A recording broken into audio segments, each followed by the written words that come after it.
Это все, что осталось от дома. Крыша обрушилась, стены обуглены и местами разрушены, окна и двери выбиты. Теперь это место мало походит на уютный семейный очаг. Главное, детей из этого кошмара успели вовремя вывести. Они отделались легким испугом, говорит отец Курейш Дахкильгов. ЧП произошло сегодня около 6 часов утра в частном доме по улице Дахкильгова, 1.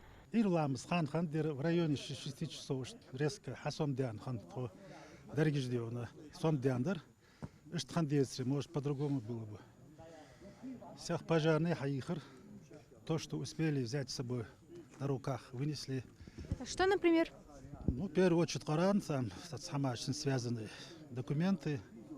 По данным МЧС, первым загорелся чердак, после чего огонь быстро перекинулся на оставшуюся часть дома. Обошлось без пострадавших. Местные жители первыми пришли на помощь погорельцам.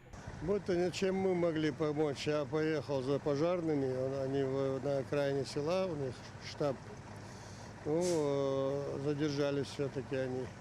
Я сопроводил одну машину, они начали тушить, не вышло у них. Все полностью сгорело. Огонь быстро распространялся. Чтобы его ликвидировать, пожарным потребовалось порядка 2 часов. Обстоятельства произошедшего специалистам еще предстоит выяснить. По предварительным же данным, причиной возгорания стал перекал печи и неисправность дымохода. В данное время экспертами пожарной лаборатории проводится осмотр и будет устанавливаться точная причина пожара. А когда будут известны результаты? Результаты будут известны через 5 дней, 5-6 дней. Только будет проведена экспертиза.